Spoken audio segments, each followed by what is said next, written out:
Bonjour tout le monde, bienvenue à notre émission et bonjour Brigitte. Bonjour Alain, ça va bien? Très bien, toi? Oui, ça va bien. Bonjour tout le monde à la maison. Oui, on a parlé à la dernière émission, Brigitte, pour faire un petit retour, par rapport à les autres mondes où l'âme peut évoluer. Hein? Oui. C'est ça qu'on traitait. Maintenant, cette semaine, on va aller vers quoi exactement? On se dirige vers quoi? OK, alors on va poursuivre dans la même démarche, mais on va plus aller voir les outils de l'avancement de l'âme. Okay. De quoi l'âme peut se servir, en fait, pour évoluer, pour pouvoir grandir. Donc, les outils de l'avancement de l'âme. Donc, on va parler de la nécessité de vivre avec les autres, c'est important. On va parler du paiement des dettes. Des dettes karmiques, en fait. Pas des dettes d'argent. On se souvient que le karma, c'est des gestes qu'on pose et il y a toujours des conséquences à ce qu'on fait. Alors, les paiements des dettes karmiques, alors c'est un moyen d'évoluer aussi. Okay. Et le regroupement des âmes aussi par bande d'esprit qui sont en progression. Donc, ça, j'irais te parler un peu de peuple. OK. Donc, où on s'incarne dans le monde, sur notre terre, en fait, selon les peuples. Donc, c'est des âmes rendues pas tout à fait au même niveau d'évolution, mais en fait, on est regroupé par on groupe choisit pour évoluer. Le groupe avec qui on va grandir. Oui, c'est ça. C'est en plein ça. Et ensuite, on va aborder la maladie et la guérison un petit peu. En fait, ce qu'on va faire, c'est qu'on va regarder qu'il y a 3 niveaux de guérison qui est possible au niveau de l'âme, mais de guérison ou de pas guérison, en fait, là, de maladie. Donc, si la maladie est à un premier niveau, un deuxième niveau ou un troisième niveau, mais là, je ne parle pas de stade de cancer. Là, ça n'a rien à voir. En fait, je te parle plus au niveau du corps physique, au niveau du périsprit, et au niveau aussi du fluide vital qui nous est transmis pour s'incarner dans la matière. Okay. Donc, c'est ce qu'on va aborder aujourd'hui. Parfait. Ça promet comme émission. Alors, on débute. J'espère rester avec nous. Là. Vous allez voir, ça va être intéressant tout le long. OK. Fait qu'en fait, je vous ai dit que c'est nécessaire que l'âme s'incarne avec des gens autour d'eux. OK? Si on vit en ermite, on vit tout seul, c'est pas un moyen pour évoluer vraiment facilement. Alors, l'âme a besoin de se regrouper et d'être en groupe avec des gens pour évoluer. Quand on vit, parce que si on vivait tout seul, OK, en fait, on ne pourrait pas travailler notre orgueil, en fait. Non. Alors, on n'aurait pas d'outils parce que c'est les gens qui fait en sorte que l'orgueil embarque. Alors, l'orgueil, on ne pourrait pas travailler ça. On ne pourrait pas aiguiser notre cœur à l'amour non plus, hein? Non plus. Parce que comment donner de l'amour si tu es tout seul? Hein? Tu t'aimes toi-même, allô, narcissique un peu, alors ça ne va pas bien. On ne pourrait pas s'entraîner au partage non plus. Non plus. Partager, c'est très important. Et aussi de s'ouvrir à l'oubli de nous-mêmes. Hein? Parce que souvent, quand on vit avec les autres, il faut apprendre à s'oublier nous-mêmes pour donner aux autres. Donc, c'est des moyens à l'âme, des outils que l'âme a besoin, toutes ces choses-là pour évoluer. Okay. Alors, c'est important pour évoluer de tolérer les autres, hein, c'est très important, parce que les autres, souvent, nous dérangent, puis il faut apprendre la tolérance. Il faut respecter les avis contraires, parce que souvent... On a le droit d'avoir une opinion différente. C'est ça, en plein ça. Chacun a le droit pense comme il est, où il est rendu dans son évolution. Alors, il faut respecter le niveau d'évolution des autres, donc respecter les avis contraires. Il faut aussi partager avec les autres, comme on l'a dit tout à l'heure, c'est très important. Puis, il faut oublier le mal qu'on subit à cause des autres aussi. Alors ça, c'est pas évident. Non, parce que, tu dis ça, là, puis j'ai des flashs en mémoire qui me reviennent, puis il y a des choses qui sont difficiles à oublier. C'est ça. Bien, souvent, c'est pas évident. Souvent, c'est facile de dire « Ah oui, j'ai pardonné, j'ai oublié. Oui. » Mais quand tu vas à l'intérieur de ton âme et que tu prends la peine d'aller voir l'enfant en toi, donc qui est l'âme, donc puis tu vas voir les blessures que certaines personnes t'ont causées, ou tu te remémores, ou tu repenses à ça, là, tu réalises que la souffrance remonte en toi ou la tristesse remonte en toi de l'événement qui est arrivé. Oui. Alors, pour vraiment pardonner ce que les autres ont pu nous faire, en fait, il faut être capable que quand on pense à l'événement, qu'il n'y ait plus d'émotion, il n'y ait plus de souffrance, plus de tristesse qui remonte en nous. Alors là, on peut vraiment dire que c'est pardonné et de toute façon, à ce moment-là, ça ne nous dérange plus. Ben non, donc, c'est un moyen de faire évoluer l'âme aussi. Parce que c'est pas évident, quand quelqu'un nous fait quelque chose, de pas y penser, Puis, veux pas aussi, de pas vivre avec ça. si on pense à ça, puis qu'on revient, puis ça nous rentre, ben, ça fait quelque chose à l'intérieur. Ça fait que c'est pas bon de garder ça. Non, c'est pas Il bon, faut c'est nettoyer ça. ça. C'est ça qui crée des maladies. Oui, Alors, des maladies. Alors, c'est vraiment vrai. OK. Et ça devient physique quand l'âme n'est pas guérie. OK. Parce qu'à un moment donné, le corps nous donne des signes des maladies de l'âme. Donc, on va y revenir un petit peu plus tard. Oui. Donc, on y va avec ça. Donc, ce sont ça des outils pour l'avancement de l'âme. Donc, c'est uniquement, en fait, en faisant des efforts que l'âme évolue et peut grandir. Okay. C'est ce qu'on nous explique, c'est ce qu'on nous dit. Une grande part de nos faiblesses que l'âme doit vaincre, là, en fait, c'est de côtoyer les gens dans la société. C'est ce que je suis en train d'expliquer. Il ne faut jamais maudire quelqu'un, en fait, qu'on côtoie puis qui nous dérange. Parce qu'on ne sait jamais, en fait, si cette personne-là... ne deviendra pas capitale à un moment donné pour nous faire grandir. Nous faire grandir, en fait. oui. Elle est peut-être placée là dans notre route pour nous faire justement, grandir. oui, c'est ça. Parce que, justement, des fois, c'est vrai que c'est difficile. Hein? On ne s'entend pas avec tout le monde, puis on côtoie des gens qui nous dérangent. Puis, mon Dieu, qu'on a le goût de les éviter. Ben oui. Mais en fait, peut-être que cette personne-là, elle est vraiment mise sur notre route pour nous faire grandir et nous faire comprendre quelque chose. Moi, je me rappelle, entre autres, des situations dans ma vie où j'avais à vivre avec des supérieurs au travail qui aucune affinité. Mais en fait, ces personnes-là, même s'il n'y avait aucune affinité, avec le recul, après le départ de ces personnes-là, m'ont fait comprendre et réaliser, m'ont fait grandir dans mon cheminement à moi, guérir des choses que moi, j'avais à guérir à l'intérieur pour que je puisse moi-même me sentir mieux avec moi. Donc, c'est ce que ça fait. OK? Alors, souvent, les autres sont là, sont mis sur notre route, même s'ils nous énervent, si ça ne va pas, peut-être qu'ils sont là pour nous faire grandir. Faire grandir moi à l'intérieur, faire grandir mon âme, comprendre des choses sur moi-même. Okay. En fait, c'est ça. On va prendre un petit 2 minutes, le temps de digérer tout ça, puis on revient avec la suite. Pas de problème. Nous sommes de retour et on est avec Brigitte, bien sûr, pour discuter de choses très importantes et fascinantes, j'en suis certain, vous allez voir. Brigitte, avant de se quitter pour la pause, on disait qu'il ne fallait pas se fermer aux gens qui sont là sur notre route, même si on n'a pas nécessairement d'affinité, ils sont là pour nous faire grandir intérieurement. C'est ça. Ils ne sont pas là pour rien. Non, souvent, c'est ça. Souvent, ces âmes-là sont mises sur notre route pour nous faire grandir. Ça, c'est une des raisons. Oui. En fait, une autre raison qui peut aussi être en cause, c'est le paiement des dettes karmiques. Bon, rappelez-vous que le karma, qu'est-ce que c'est? C'est les gestes qu'on pose. Alors, c'est les conséquences des gestes qu'on pose envers les autres. Il y a toujours la loi du retour. C'est une loi universelle de l'univers. C'est comme ça. Alors, on doit toujours... tout nous est rendu au centuple, en fait. Toujours. Alors, les dettes karmiques, des fois, les gens qui sont mis sur notre route, ils sont des personnes avec lesquelles on a des dettes karmiques à régler. Okay? Peut-être que c'est eux qui nous ont blessés, qui ont des dettes karmiques envers nous, mais peut-être que c'est nous qui avons des dettes karmiques envers eux. Alors souvent, il faut faire attention à ça.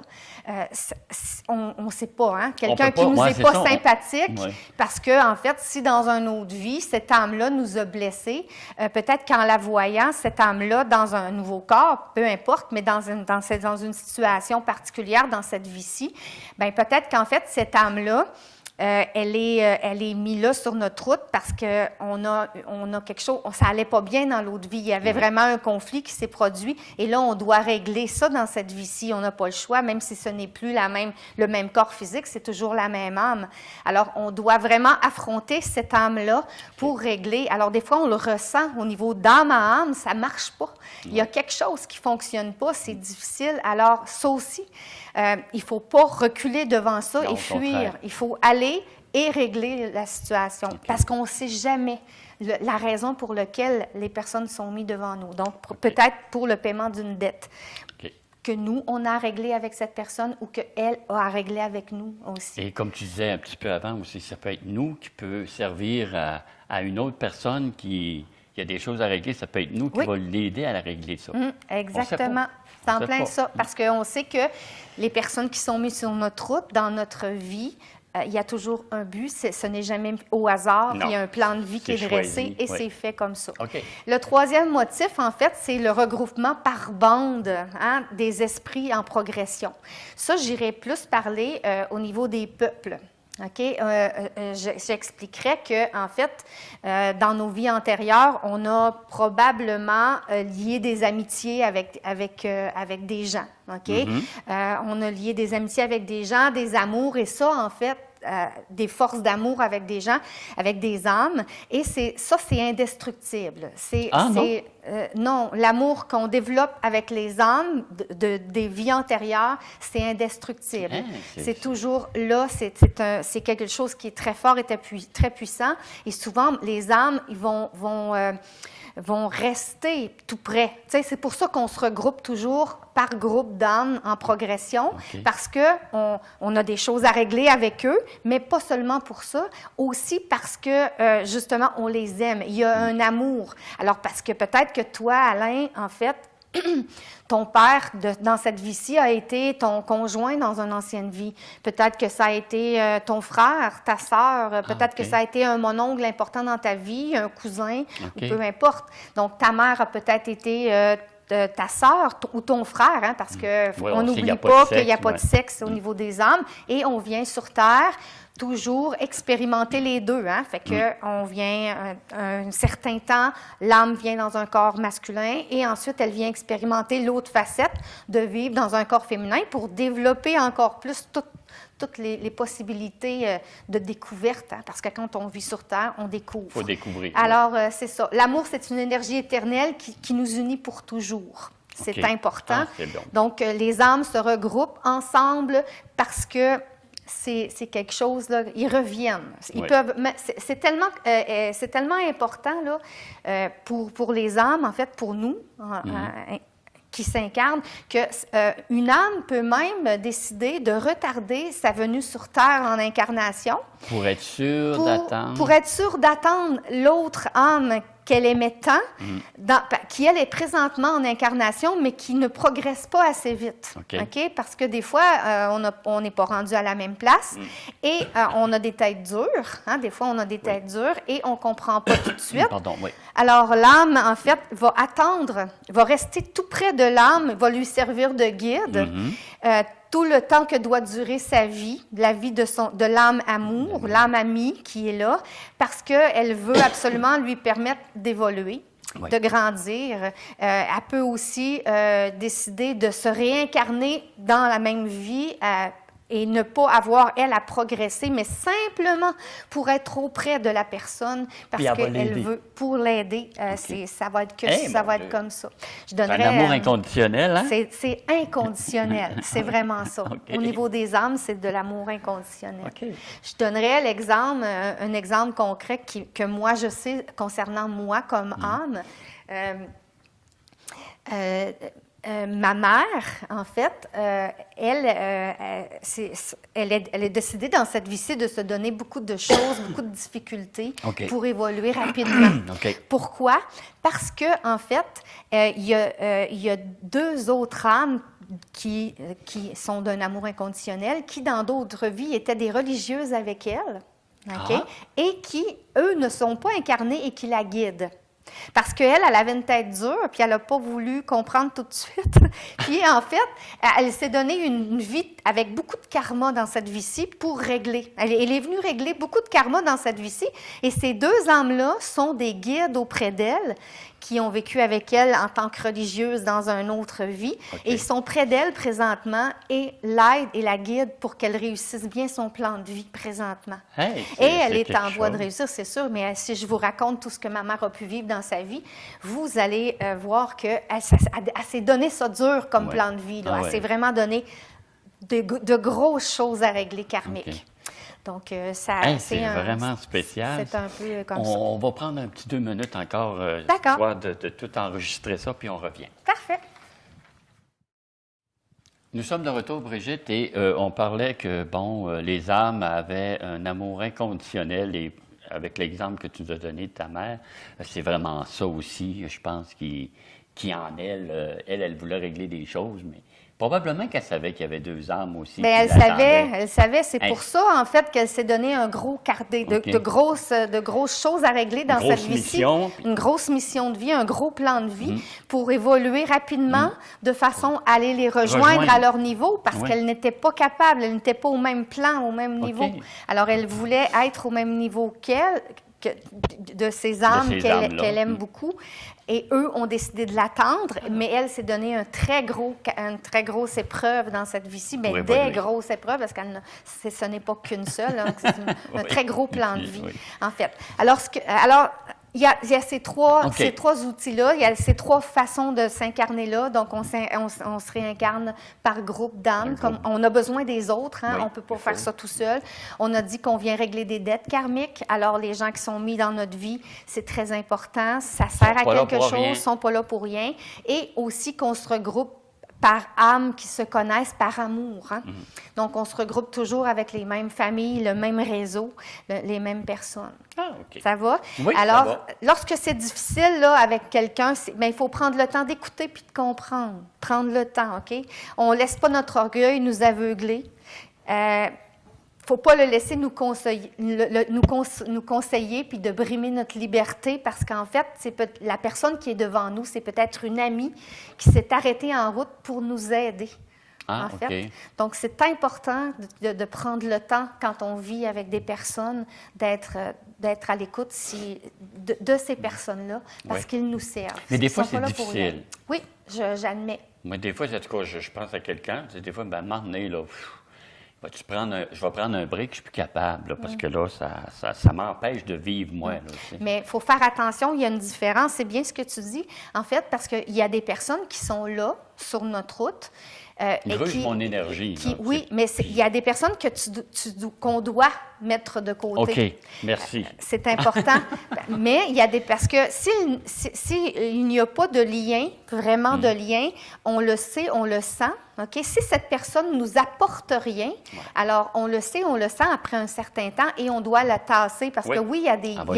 On a des personnes qui grugent l'énergie et on ne doit pas vivre avec ces personnes-là. On doit les mettre de côté parce qu'elles empêchent notre évolution. C'est important, il faut faire la différence.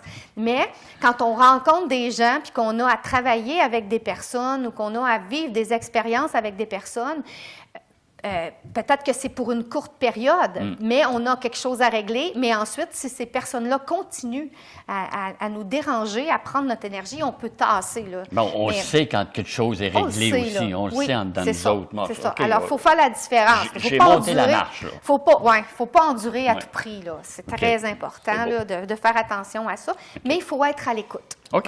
C'est possible. Ça va pour ça? On va aborder maintenant la maladie. Oui. D'accord? Oui. Tantôt, on a parlé un petit peu qu'on expérimentait aussi les 2 sexes. Okay, oui, sur oui, Terre. oui, je voudrais juste faire un petit retour là-dessus, l'homosexualité. Souvent, c'est important parce que souvent, il y a des gens, puis à une certaine époque, on disait que l'homosexualité, c'était une maladie. Pourquoi je reviens là-dessus? Là? C'est parce que je vais te parler de maladie puis de guérison, en fait. On essayait de guérir les gens qui souffraient d'homosexualité, en fait. Mais en fait, on sait très bien aujourd'hui que ce n'est pas une maladie, on est comme ça. Alors, c'est parce qu'on vient s'incarner, on vient expérimenter dans la matière le côté féminin et le côté masculin. Okay. C'est correct pour ça. Donc, la maladie puis la guérison, en fait, la maladie, elle est toujours présente. Hein? Il y a des personnes qui n'ont jamais vraiment rien dans un corps physique. Des fois, c'est des petites choses, mais, c'est toujours là. OK? Et on met souvent beaucoup d'efforts à combattre dans la mesure de ce qu'on est capable de faire, la souffrance et la maladie. En fait, la science se débat à essayer de trouver des médicaments et tout ça pour guérir les maladies, guérir les choses. C'est très bien.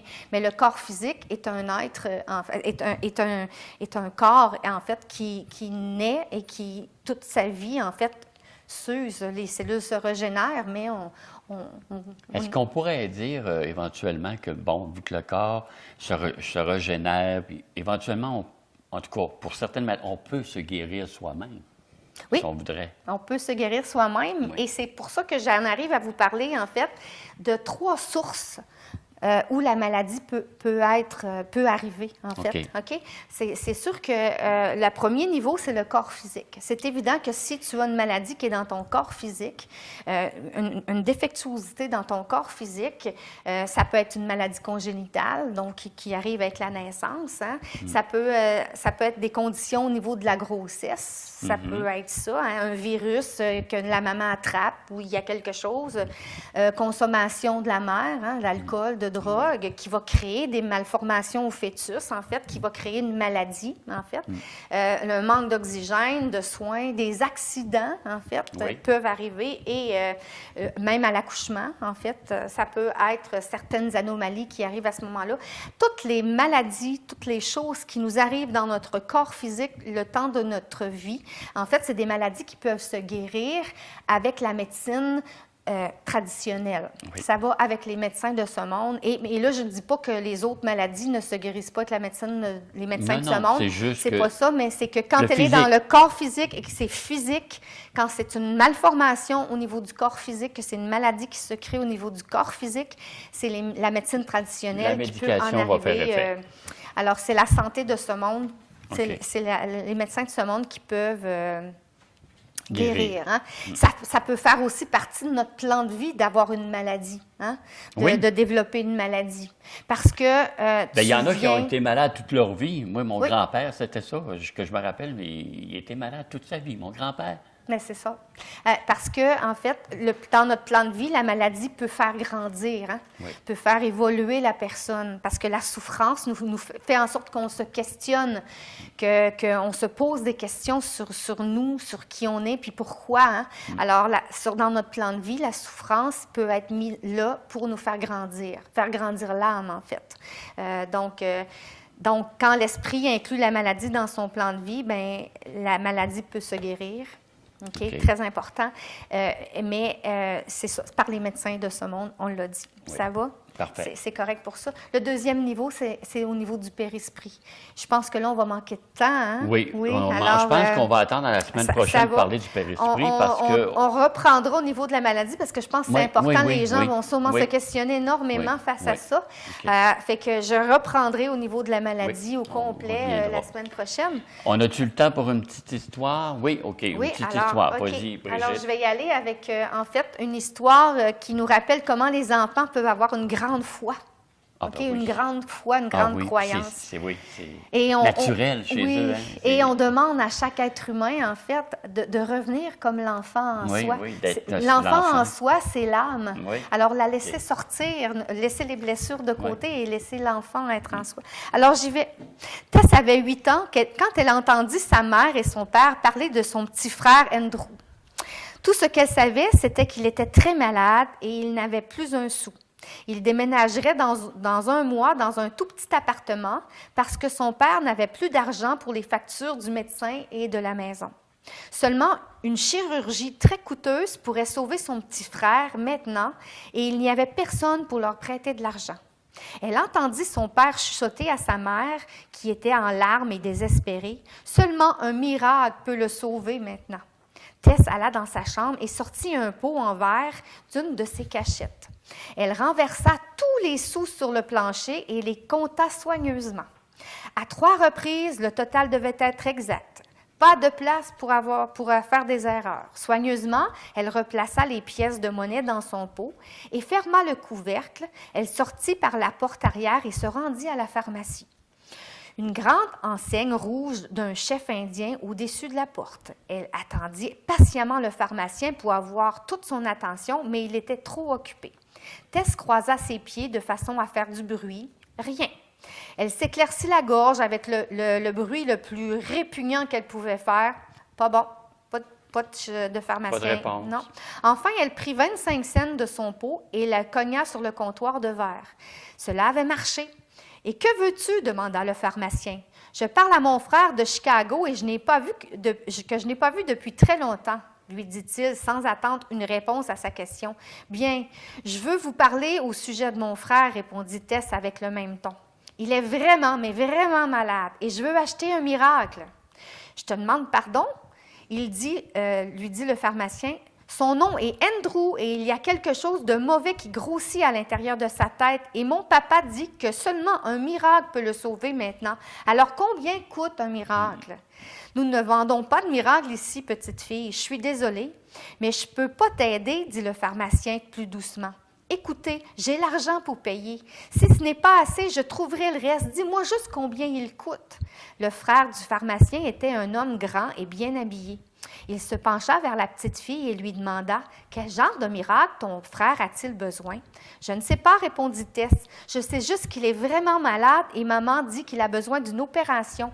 Mais mon papa ne peut pas payer, alors je veux utiliser mon argent. »« Combien tu as? » demanda l'homme de Chicago. « 1,11 $, répondit Tess tout bas. « Et c'est tout l'argent que j'ai, mais je peux en obtenir encore plus s'il le faut. » « Bien, quelle coïncidence, a souri l'homme. 1,11 $, le prix exact d'un miracle pour les petits frères. Il prit l'argent dans une main et avec l'autre main, il saisit sa mitaine et dit « Emmène-moi où tu demeures. Je veux voir ton frère et rencontrer tes parents. Voyons si j'ai le genre de miracle dont tu as besoin. » Cet homme bien habillé était le docteur Carlton Armstrong, un chirurgien se spécialisant dans la neurochirurgie. L'opération a été faite sans coûter un sou et rapidement, Andrew était de retour à la maison et se portait bien. Ses parents parlaient de la série d'événements qui les avaient menés au bout de ce chemin. Cette chirurgie, chuchota sa mère, fut un vrai miracle. Je me demande combien il a coûté. Tess a souri. Elle savait exactement combien le miracle avait coûté. Oui. 1,11 $.